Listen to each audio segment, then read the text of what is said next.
Hello, everyone. Welcome to episode 2 of the Iconicast Podcast.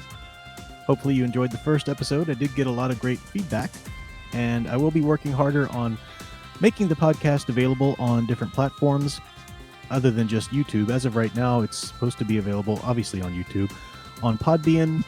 It's supposed to be available on Amazon, but I still haven't jumped through those necessary hoops for Apple iTunes, which I know a lot of people listen to podcasts on. So if you are listening to this episode on Apple iTunes, it means that I did a bit of work now that it's available. So do go back and check out episode 1 as well. We've got a lot of things to talk about in this episode, important things. In some ways, these topics continue on from what we discussed in last episode, but we were talking about physical media, and there have been some new developments in physical media. Big news was that Disney, a few months back, they had announced that they were no longer going to be marketing or distributing their CDs, Blu-rays, physical media of their films to Australia. It was a big deal. Then, quite recently, they announced that the Disney Movie Club was going away. And that's a big deal. That's a big deal. The Disney Movie Club was not just some, it's a little way that Disney sold some of their movies. No, it was a big deal. You had a lot of exclusives that you could only buy on Blu-ray perhaps or whatever from the Disney Movie Club. And a lot of those exclusives weren't the new things. They were the older franchises, the older works that in some cases you could see Disney perhaps, especially some of the ideologues that work at Disney, perhaps not really wanting to come out and saturate culture anymore, not really be a part of culture. They've done the new DuckTales series, and they've worked on incorporating sort of a new Darkwing Duck into that. They like to take the old properties and remake them. And part of that, you can argue, is from a business standpoint, they think that there's more security in marketing a franchise that already has a built-in audience. But they change these franchises, they change these properties, these IPs so much from what the already established fan base loved about them that they are really quite unrecognizable in a lot of cases. And in a lot of cases, what they end up changing about these properties is they make them more woke friendly. They make them more in line with the ideology, the new way that Disney is trying to, that the ideologues at Disney anyhow are trying to remake culture. That new sort of utopian, but not a utopian. There's a wonderful song. I recommend this. It's actually an old 70s like punk song, I think, but it's called Our Love Will Change the World. And it showed up. Alice Cooper did a wonderful version of it on his Detroit Stories album, I believe. It is, just look it up on YouTube. Our Love Will Save the World by Alice Cooper. It really just so well defines the culture war and what's going on in the people and these ideologues who want to change it, and it's written as though it's from the perspective of the people. You imagine back in the day, probably the hippies or whatever, who were, in a lot of ways, the forerunners politically anyway, sociopolitically, of a lot of the ideologues today. But, our love will change the world into a cold place that you'll hardly recognize, but it's okay. You'll get used to it, and it talks about all of these are our tactics, and, this has been effective somewhat. So we still do this, and we have so much, we have something against so much, and we're only beginning, and it's just this tear down all of the establishments, tear down the culture that exists. And we see that in the culture war with them trying to remake these properties. So the answer is to own as many of the physical media as you can that you care about. Last episode, I talked about the importance of curating your collection. And that means, knowing what you don't really need, to clutter, knowing what's important, to you to preserve. And again, that's just up to each individual. If you have the space, by all means, build your freaking physical media museum in your basement. Far be it from me to tell you not to. But if you're like me, limited space, limited resources, and limited time, which of these am I really going to want to watch and loan to friends and really try to perpetuate? So, you make those decisions for yourself, but then the answer truly is to own the physical media. Gather and preserve as much of it as you can. You really think of it yourself as a curator, because not just of your own collection, but you're saving this culture for future generations. And we'll talk about that again in a second. So Disney Club is shutting down. Let me just go back to that a little bit. They did have exclusives. A lot of people, if you're like me, if you're a father like me, or a parent, you joined at some point just to gain a lot of those great Disney classics for your children, to have them on Blu-ray. Because Disney, they're changing a lot of things now. Industry-wise, they're trying to move toward a streaming emphasis in the business. They really want you to be a subscriber to Disney Plus. They want you to think of Disney Plus streaming as your source for all of your entertainment content.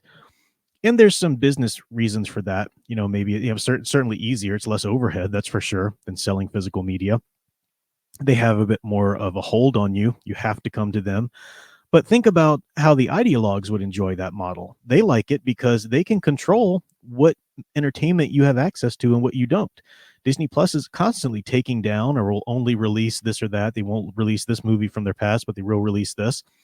And in a lot of cases, as I talked about in the last episode, they will alter the original content. They will go into a film and change a scene that they don't like for whatever reason, child safety or for political reasons.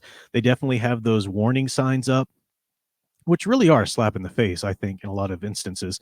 That they're not necessary, to tell you how you need to think about this movie if you're going to be so short-sighted enough to watch it. And I just think it's a matter of time before those films come down altogether or are surgically altered by Disney, because they've already done these kinds of things. The news is that they made a deal with Sony, that Sony would start releasing Disney's physical media for them. And some people have thought, this is great, we're saved, we're going to get so many wonderful titles now, because Sony apparently has a pretty good reputation for releasing, high quality or whatever. I don't know. But that's not really the case. You're not saved in that aspect. That does mean that you will still receive some physical media from Disney, and that's great. But that doesn't mean that Sony's going to go release everything by any means. Disney's still very much in control of what they want released and what they don't. And Sony, in terms of the ideologues of Hollywood, they're no better than Disney, that's for sure. So we need to own the properties. Now, an example of how they'll go in and start changing things, I mentioned last episode how they will try to remake series. They've remade movies. Well, let's just do a live action movie of that animated classic. And let's go in and, by the way, fix some of these, DEI issues that we think are in there, diversity, inclusivity, and all of that, equity. Or they'll simply bring back animated series, like the X-Men. X-Men 97 was a big deal that they released recently, and a lot of controversy about this, because they're not just bringing back this beloved series. They're not just trying to tell new stories in this beloved universe. They're trying to change things. This is the 90s. How can morph even remotely identify as non-binary? No one even used those silly words back then.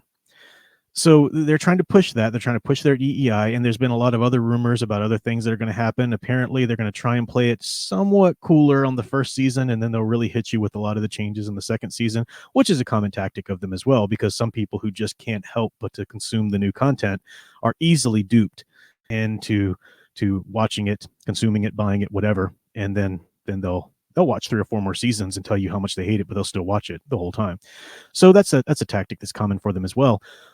But there are rumors that not only is Disney releasing X-Men 97, their new series, and going to try and change it all up according to their ideology, but they're also going to go back in and re-release the old 97 series as quote unquote remasters. We're brushing these up, we're making it cleaner, maybe they'll release it on 4K or whatever. But part of what they're going to do, I guarantee you, is go in there and change the character designs a little bit. However, to whatever degree they're going to do it, I guarantee you they're going to slim down the curves on Rogue. We can't have those problematic. They're going to cover up some of the characters a little bit more. They really are like your church lady grandmother coming in here and trying to censor all of these things they find problematic. And the show wasn't exploitative. I mean, Rogue, for example, I've talked about it on my YouTube channel, and members have talked back, and we've had nice discussions about it, how Rogue is the forbidden fruit in a lot of ways. She's not a sex kitten. That's not the way she portrays herself, but she is a gorgeous character, and she can't ever have physical human touch because she sucks the life energy from somebody.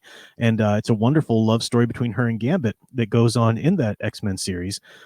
So that's a great part of her character. You can't take that away, as they've already tried to. They already have taken it away in the X-Men 97 new series. They've tried to play that down because they find that problematic. It's not in line with their ideology, and guarantee you they're going to change the original series. So this is why right now, if you're an X-Men fan, oh my gosh, go out there and get the DVDs of those original 5 seasons. Find them somewhere, somehow, some way. Get the ones that were released before Disney starts coming out and trying to doctor them, and just remaster them or clean them up, and the 4K crowd will fall into this, hook, line, and sinker because, oh, well, it's the 4K version. See how well they did the colors. That's not all they're changing. Trust me. And I don't need a 4K. We talked about that last episode. My DVD plays just fine. It's a beautiful series. It's as I remember watching it. Love it. Love it. Warm up my little deep dish pizzas, grab my soda, and it's just like I'm a child watching those wonderful shows again.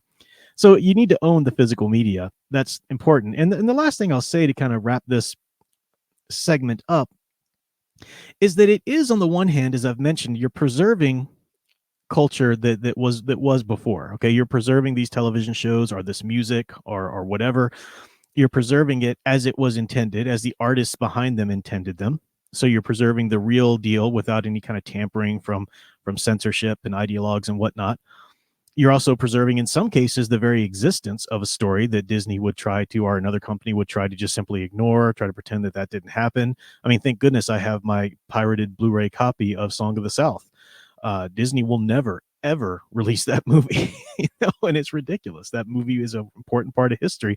It's an important part of civil rights history, even. The awards that those actors won and everything. That's a whole other conversation. But so you're preserving either the existence of these stories and these parts of our culture, or you're at least preserving the original intentions of those, the original incarnations of those pieces of our culture. And I do say pieces of culture instead of just movie or music, because our art is our culture. I talk a lot on my YouTube channel about how, as a society, we hand down our values, our fears, our identity. We hand that down in our culture, and you can look at that throughout the history of man. It's been in religions primarily. When a society would have sort of one shared religion, we're not a society that has one shared belief system anymore. We're a society that's come together to coexist with many different belief systems, or lack thereof. So we need to figure out, how do we still coexist together? How do we still operate as a cohesive society? We still need a culture. We still need some sort of method of handing down our values, our fears, our aspirations, and so forth. And these have to be contextualized in story, because that's how the human brain works. It's not enough just to sit there and teach a certain set of rules. This is one of the reasons why the Soviet era, had so many problems trying to really keep their people in line, and they had to resort to violence and threat and fear, because they took away religion, and they wouldn't let people believe in anything except for this idea of the state, which simply wasn't equipped with all of the necessary aspects that religion gave people. It gave people stories, it gave people hope, it gave people aspirations, and you can't just take that away and say, believe this now. People need their stories, whether in religion or whether fiction. So in the West here, we have shared universes of fictional stories. And it doesn't mean that everybody's a Star Wars fan, and that's what our culture is now. It doesn't mean that everybody's a DC superhero fan or whatever. But we have enough, whether it's Disney princesses or Disney characters in general, or superheroes, or popular franchises or whatever. We have enough shared stories where enough people know different things about different ones, and it does kind of generally gel together and operate. The entertainment industry has operated throughout the 1900s as a shared culture. And that's why it's so important to preserve it. It's important to preserve it not just for the past, for what it's been, because you might say, well, so what? We've got a new culture now. Why can't we just, what's the problem? Why do we need the old to have the new? Well, because anybody will tell you, you need to understand your past. You need to understand your history. Anything new has to stand on the foundations and the shoulders of what's been. But we're not just having a natural development of culture. What we have now isn't just, oh, you just like the things of the past, but you're not with the things of today because you're getting older or whatever. That's not the issue. What we're having now is a heavy-handed dictatorial, what am I trying to say? They're trying to arbitrarily tell you what is culture and what isn't, what stories you can watch now and what stories you can't. I mentioned Soviet era. I know it's very different. We're not in the Soviet Union, for crying out loud, but it's the same kind of principle, in that a lot of these companies are trying to forcefully take away these stories. These stories shall not be part of your culture anymore. You can have you can have Strange New Worlds, you can have the Marvels, you can have, and so forth. If you want the old thing, we'll kind of brush it up and clean it up and dissect part of it here. Okay, there's a Frankenstein version of the old thing for you, so you can still feel like you have some nostalgia. Or we'll remake it. We'll remake it and fix a lot of the things we think need to be fixed about it. So it's not that it's just, oh, the old culture is giving way to the new. It's that the new isn't any kind of culture. It's not going to do the same work. It's not going to hold us together. It's not going to keep those values perpetuating into the future. It's very much a good analogy of it is if you've ever read Fahrenheit 451 by Ray Bradbury. And if you haven't, you need to. It's such an important book. The premise of the book, it was set in, a unfortunate future in which people would burn books. Books were dangerous. So they were burning books. They just wanted you to watch television, let their ideas seep in there through that way. But you weren't allowed to have books. And a resistance started to grow up, and the resistance would commit books to memory. And by the end, you meet all these different people, and this is, oh, that guy's the Book of Job. Oh, that guy's Huckleberry Finn. Oh, that guy's this, because they had committed, they had like focused on one work, and they committed it to absolute memory because they realized it's too dangerous to even try to hold the books or to write it down. If you rely on that in this universe, someone, the firemen, so to speak, are going to come in at some point and find it and burn it up. So the only way to do it is to commit it to their hearts and minds, to commit it to memory, to memorize every word. Then one day the hope was when things are a little better, they would be able to write these things down again and preserve these wonderful ideas and culture and books and whatnot. And I think in some ways, us trying to preserve our physical media collections and curate it and keep what's important to us, in some ways, it's very much like that. Let's hold on to it so we have the real deal incarnations of these, so that one day they can be, viewed again. Now, we're not in any kind of post-apocalyptic Fahrenheit 451 extreme universe, but the idea is still there. I can show my nieces or my daughter, the original version of this movie that hasn't been doctored by this or that or whatever. And, and you can look at individual instances of this or that, and you think, well, what's the big deal? Well, it's the principle. Even if you look at one instance, which isn't maybe that big of a deal, let them keep going and put a lot of those little not big deals together, and they become a big deal. And it really does become something that affects our culture. So own your physical media. Own what's important to you. If X-Men's important to you, go out and find those X-Men copies. Take a look at the Disney Movie Club exclusives. Go ahead and online and look and see if there's anything that you would really like to own. I don't know for sure if Sony's going to carry all of those over and still release all those Disney exclusives. We don't really know yet. As of the time I'm recording this episode, we don't really know which titles Sony's going to continue to release or start with or whatever, or might release in the future or not. But I think we can read the signs of our culture, we can read the signs of the industry, and get a pretty good idea of what we need to hang on to and what we need to preserve.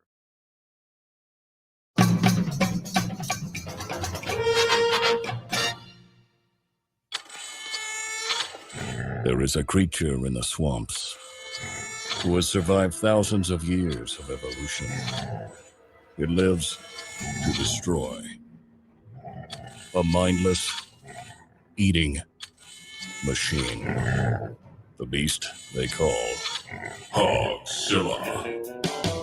After his latest get-rich scheme goes sideways, Gary Duba, the quintessential Florida man, ends up with a stash of somebody's high-end memorabilia.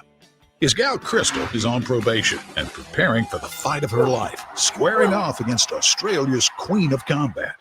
Delilah's got her back in training, staying off rich foods and the nose candy. Meanwhile, Gary and his best friend Floyd have been hired to wrangle a massive, abnormally aggressive feral hog that's terrorizing the swamp and wrecking Gary's old neighborhood. Can they bag the elusive monster swine without destroying the Sunshine State? Reserve your copy of Florida Man vs. Hogzilla. Available on Indiegogo. We're bringing back funny books, y'all.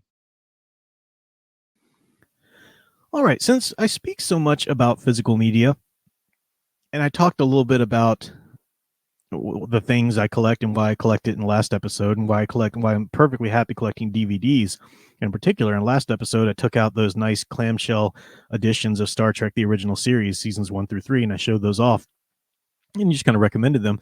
I thought maybe that'd be a good segment to include on a lot of these episodes. One of the things that I picked up recently has to do with music, actually.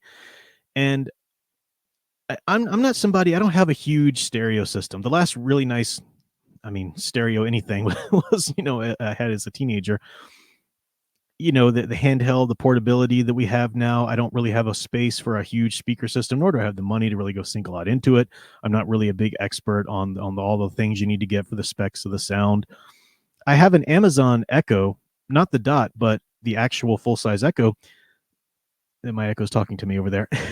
But the speaker on that's pretty impressive. At least it serves me just fine in the space that I'm in just fine. I can turn up the bass. It's quite loud. That does me just fine, but I can't play my physical media on it, right? I can play songs from my phone.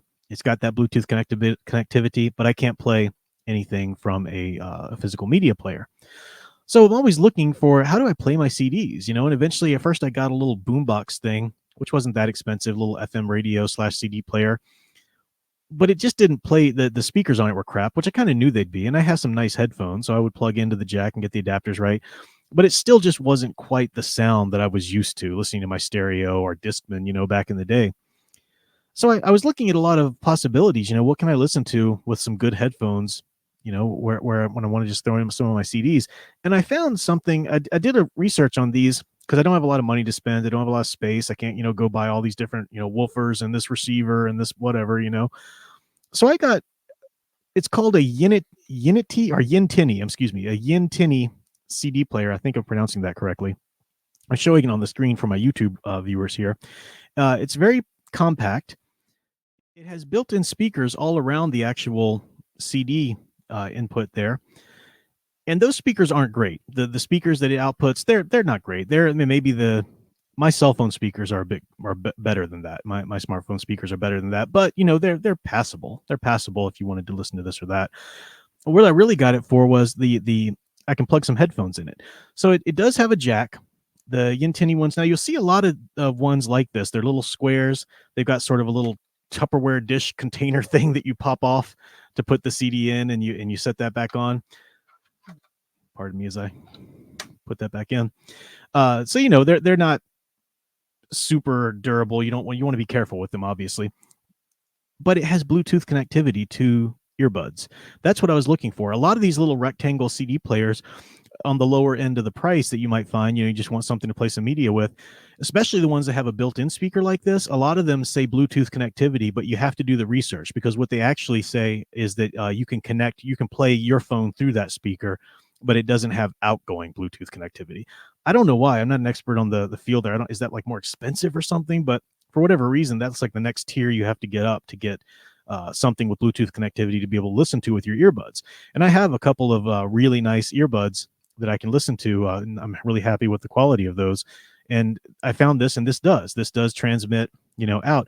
It even transmits out to my car. I have a little Bluetooth connector in my car to run through the radio, it's just radio speakers, whatever. But I can do that. I can listen to my physical media in my car now without a CD player built into the dash, which is nice. But I really just use it sitting at my desk, and I throw my earbuds in, which are comfortable. It's got great sound quality. It plays these CDs wonderfully. The CD I have in there now is The Other Side of Mars by the great Mick Mars. I'll talk about that in a little bit here in a second.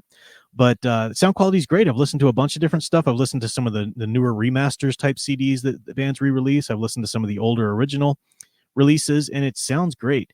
It's a rechargeable battery. and I can just plug it in USB into my laptop, and the charge holds for a good while. But you can keep it plugged in too. You can just plug it into the wall with a little adapter and just keep it plugged in if it's stationary. You can mount this on the wall. It's got the connectors on the back. It's got the little stand on the back, so you can stand it up and lean it back like a picture frame, or you can lay it flat if you'd prefer that. Either way, I will say that the controls, it comes with a little remote, and the controls aren't crazy intuitive. The sensor's a little hard. Sometimes you have to kind of really, but if you had a lot of little Bluetooth speakers and whatnot, it's no worse than any of those are. So again, once you get the hang of it, once you know what you want to connect it to and just sit there and listen to it, it's been great for me. I've been able to just, plunk CDs into it. And this was under $40. I think it was on sale when I bought it on Amazon. I will put the link below in the show notes and whatnot, but it was a good buy for me. Great buy. I'm getting a lot of use out of it. And so far, so good. I've had it for a good solid month now and use it quite a bit. So really great connectivity. Really well done. I can't recommend that enough. As long as we're talking about physical media and recommendations, we're talking about music, in this episode. Again, I mentioned Mick Mars, The Other Side of Mars. This just dropped. I'd pre-ordered it. Man, I was trying to get the signed copies of this so badly, but they sold out before I could grab it. But this is just the regular CD version. Of course, Mick Mars, the great guitarist from Motley Crue, for decades upon decades. He was so integral to the band. Really a big part of their music, a big part of their sound. And there's a lot of unfortunate controversies going on now between him and the band. They kind of ousted him and so forth. And there's, a lot of things being said out of their side. But I really feel for the guy. I've always appreciated his music, and I've liked Mick Mars because he's one of those guitarists he was never the one out in front of the stage shaking his butt and really just being like look at me, that was all, you had Nikki Sixx on bass doing that. You didn't need Mick Mars on guitar doing it. Part of that has to do with his condition that he has too, with his spine. It's sort of being fused together. It's a very painful condition. I empathize myself quite a bit, having joint issues myself and a lot of advanced arthritis. But it's also just his personality. He's also just been sort of really about the music. He'd rather just sit there and really focus on the music. He's got a great look. He knows that, he has to be on brand and whatnot. And this solo album's amazing. He does have singers that come in and sing the songs. You can look up, hear the hits that he's released, which are quite good. He has two singers. One sings most of the songs. Another one sings a couple of songs here and there, which are a little slower. He wanted a different sound for. The interesting thing about this, I know that people who follow my channel a lot know that I'm a big 80s and 90s hard rock metal guy, 70s, 80s, and 90s, really. Yeah, so Aerosmith, Van Halen, Motley Crue, Whitesnake, all these great bands. And a lot of people were expecting, okay, he's going to give us a solo album. He's going to go back and it's going to sound like that sort of 80s, good old hair metal, sound. And it doesn't. It doesn't. The album is called The Other Side of Mars. And he can do that, but he's really trying to do something different. It's incredibly heavy. It's very melodic, though. It's not like your sort of run-of-the-mill dime a dozen metal band from the 2000s. It's very melodic. It's got these hooks that you'll just find yourself kind of humming, after you've listened to the song quite a bit, actually, and wanting to come back to. So I really heavily recommend Other Side of Mars if you're a fan of this kind of style. If you're a fan of heavy music, if you're a fan of the old Crew days, I mean, you definitely hear his style and his signature sound is in there. So just some recommendations there. Check out the Other Side of Mars by Mick Mars if you like some good hard rock. And if you're looking for ways to listen to your physical media CD collection, this is one. The final thing I'll say about the physical media thing, in terms of CDs anyway, a lot of people, CD or vinyl collectors, have been using an app / website called Discogs, discography, Discogs. And that's great. That's it's been great, but I'm using one now that apparently offers a couple different functions that Discogs doesn't. It's called Record Player. I'll put the name. I got the name. It's escaping me right now, but I will put a link in the description below, and I'll put it on the screen for those watching on YouTube. I think it's called. Oh shoot! I'm just completely blanking on the name. That's bad. But anyway, the one of the great things about it, I've got the name written, and I'll have it in the show notes for anybody, no matter what platform you're listening to the podcast on.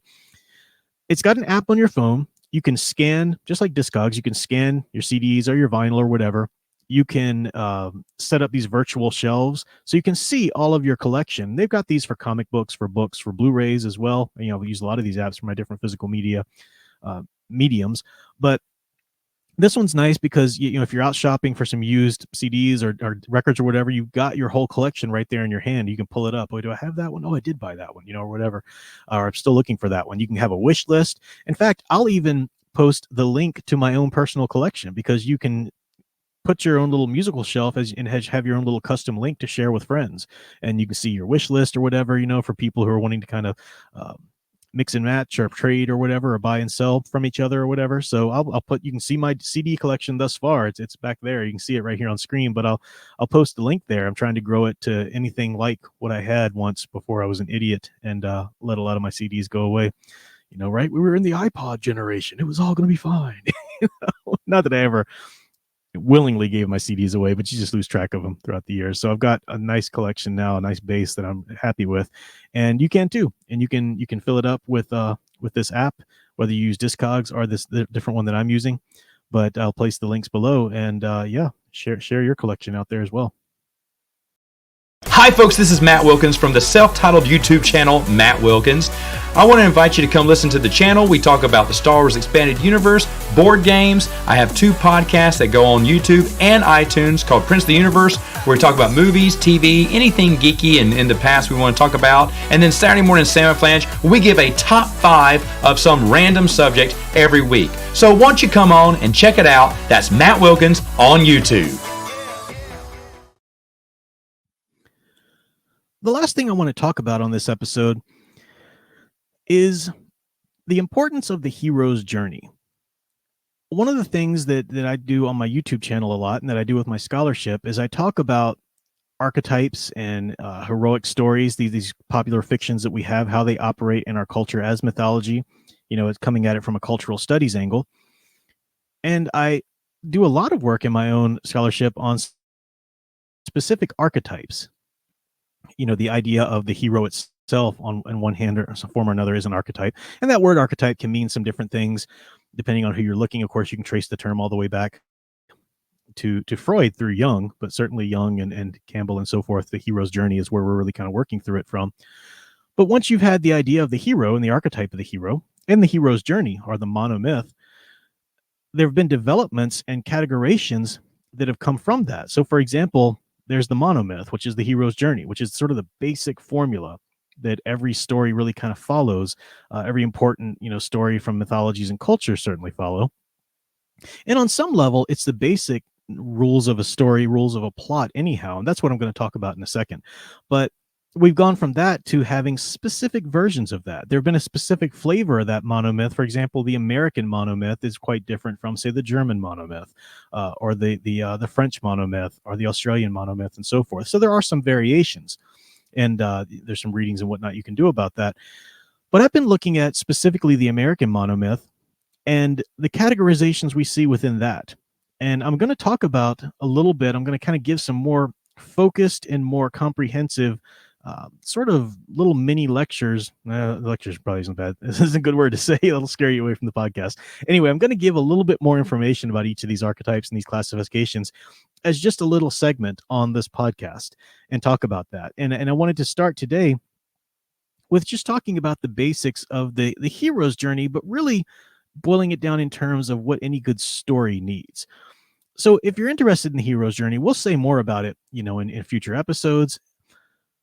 But you can easily look up the hero's journey. I'll place a link in the show notes to a really great, simple little TED Talk video that I've showed. It's an animated little video about what the hero's journey is and some of the basic stages. I show that to my students when I teach the class in college, just to give them a foundation if they haven't heard the idea before, or if they need a refresher. And there are certain stages everybody knows. Your hero needs a call to adventure. There's sometimes a resistance to the call. They need to cross that threshold where they leave their natural world and they leave the world of this adventure. And there's usually a mentor that comes in and guides them or gives them some advice or help. There's some sort of special weapon or ability that they have to move forward in this. And this really is a common element in just about every story that you can think of. Certainly it's easy to think about superhero stories or big epic fantasy stories, right? Batman, for example, has a unique birth. There's something about his birth, right? He's born as a millionaire, or billionaire rather. He couldn't be Batman if he was born to some homeless people and they were murdered. He could be something else, but he wouldn't be the Batman we know with all of the gadgets and the abilities and the funding, right? He needs that. So there's something important to that. And then there's a loss of place.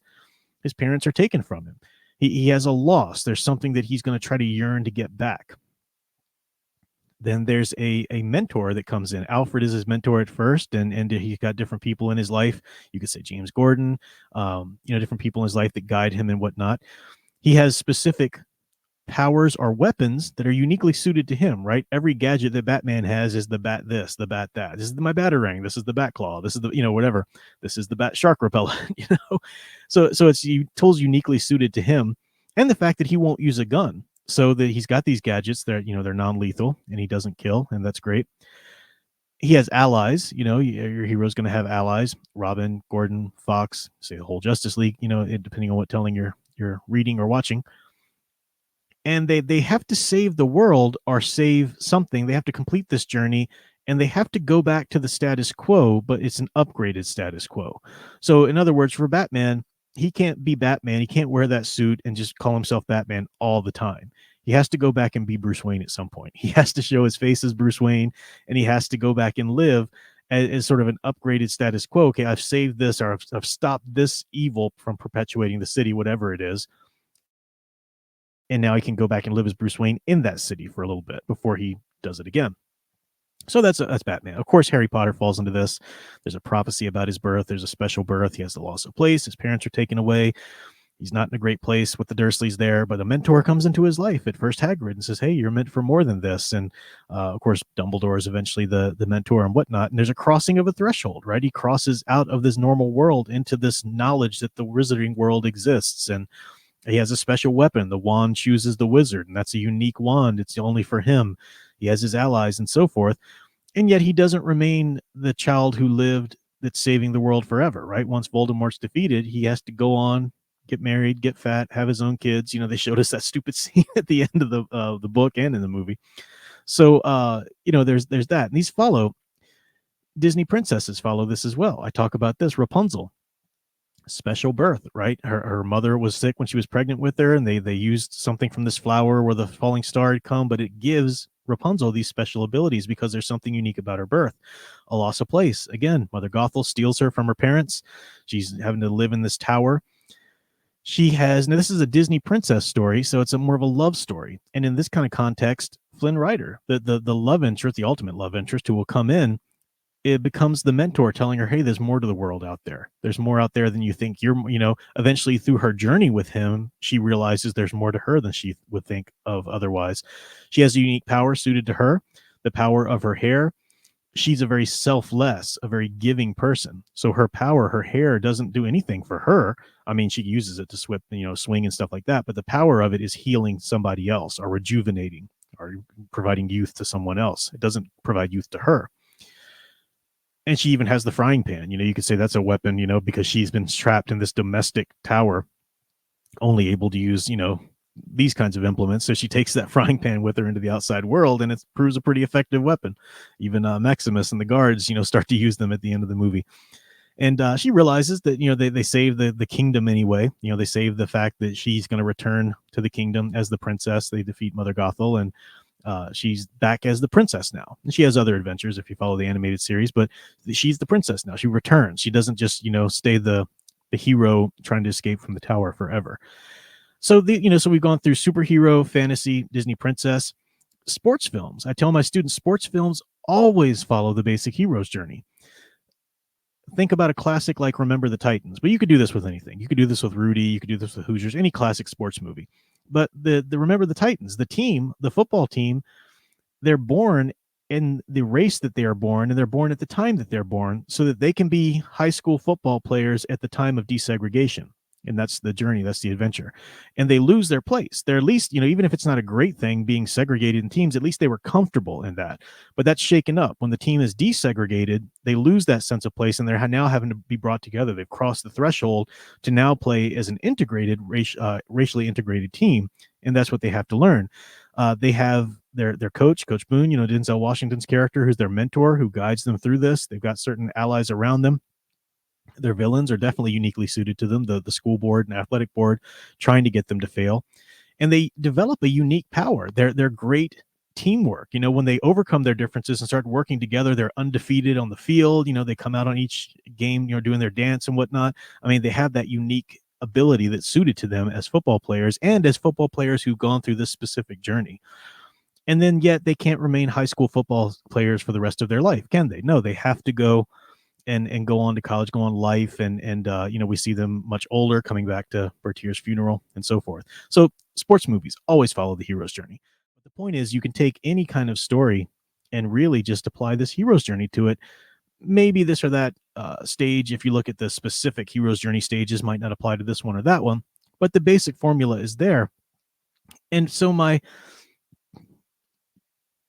word of advice to you as a writer, or to you as just somebody who likes to enjoy stories and likes to partake of stories, there's a real move today in a lot of literary fiction circles. Everybody wants to consider themselves a character-driven writer. Well, I write character-driven fiction. No, I write character-driven this. I'm more of a character-driven. And they think this makes them special in some which way. What they're really trying to say is they really try to delve into character. They don't just write sort of rote formulaic, plots, or just,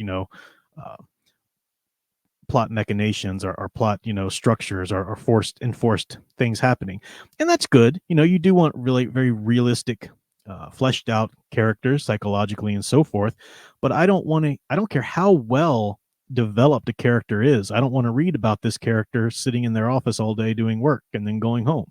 No, there has to be something that happens to them. What's the challenge? Let me have a plot. Let me have something, to strive for and to empathize with them and root for them in, some sort of challenge. So that's a good thing to think of, because I hear a lot of writers tell me, burgeoning writers say, "Oh, Prof, I've got this great idea for a story, and this is the world, and this is how they spend so much time thinking about their world building. They spend so much time thinking about the rules, and if it's a fantasy world or a sci-fi world, and this character's like this, and she was this, or he was this, and blah, blah, blah." And so it's so long before, if they ever do tell me at all, okay, what's your basic story though? You have a character. First of all, okay, let's start with the character. Tell me what makes them unique that I would want to follow them, and what makes them relatable to me in some which way or another. You need certain levels of that, but you need two levels. You need them distinct enough or unique enough for me to be interested in them.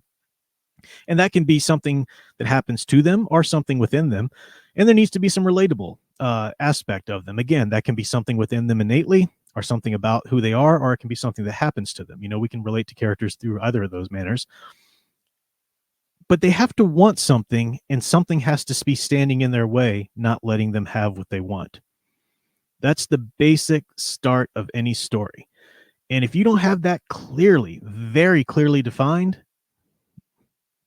you don't have a story. You've got a wonderful little world that you created, but you do not have a story. You can't start writing, and you can't expect for me to read or sit down and listen to all of your ideas if you can't distinctly and specifically tell me, this is my story. This character wants X, but Y is in this character's way. Y is preventing character from getting X. Okay, now we have a story. It's the story of how your character achieves X. Overcomes Y to achieve X or whatever. That's the story. And you need to have that very, precisely nailed down. Now, that's just the beginning. Of course, there's something I've looked at on my YouTube channel a couple of times called the Freytag's Pyramid that I teach when I'm teaching plot. And it's a man named Freytag kind of designed it, but I've doctored it and showed it in different versions or whatever. But you basically have that slope. Okay, my character's here and they want something, but something's preventing them. So it's an uphill slope. It's an uphill battle. And you've got balance. They need to have little triumphs, but little setbacks. They need to have a sense of rising action, a sense of complications. Maybe we'll talk about Freytag's Pyramid in another episode a little bit more in depth, or the version of it that I use anyway.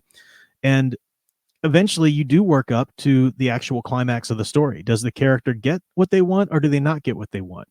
Somehow the story has to culminate. And that has to be the case. Well, first of all, that's not the end of the story. You have to have a bit of a fall off. You have to have a denouement, the falling action a little bit, which should end in a resolution, which should end in, okay, what is the upgraded status quo?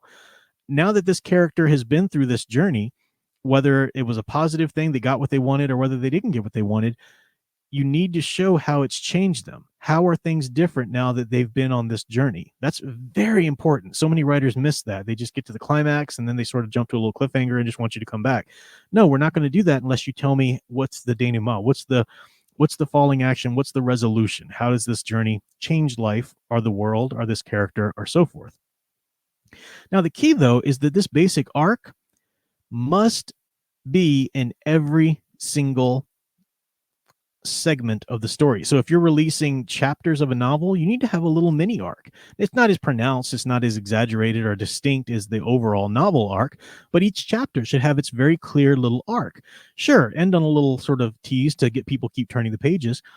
If you're writing a comic book, each issue needs to have a distinctive arc. You can't just say, well, this is my overall story and I just need to cut it up into 5 parts because that's what I need to do for my crowdfunding or whatever. That's not good enough. It's not going to keep people coming back. It's not good writing. Whatever little piece you give people at a time needs to have a distinct little arc. Even a 5-part novel series, those individual novels need to have good arcs. You think about classic film series, well, look at Star Wars. Episode 4, Star Wars itself, The New Hope, had a wonderful arc. We ended, the bad guys were defeated. Now, there was still much story to be told in that universe, obviously, but we had a good solid arc. Empire Strikes Back comes along, and we realize we can now start to tell a bigger story through multiple films. So Lucas does that, and Empire Strikes Back isn't quite as resolved at the end, but you see a solid arc.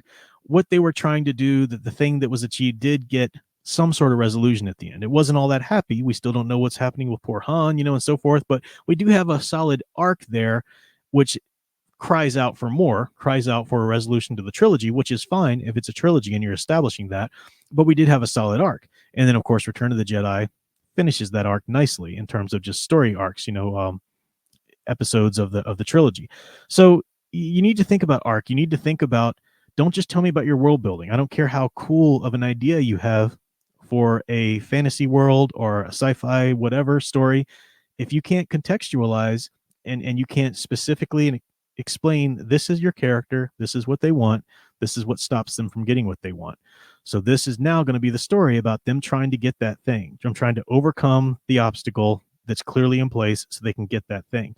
And it should be complications. They can find out on the way that, the thing that they thought was stopping them isn't actually stopping them. It's something else. It's somebody behind that element or whatever, depending on the story. There needs to be complications and a balance and rising action. We'll talk about those stages on another episode. But if your story, and if you're judging a story, if you're wanting you're wondering why this movie didn't really do it for me, ask yourself, were you clearly shown a main character? Were they unique enough for you to follow them, or to at least relate to them in some which way? And did they clearly want something that was unattainable for them? Did you clearly have that sense of what the story is at the beginning? If you didn't, then yeah, you're going to lose interest.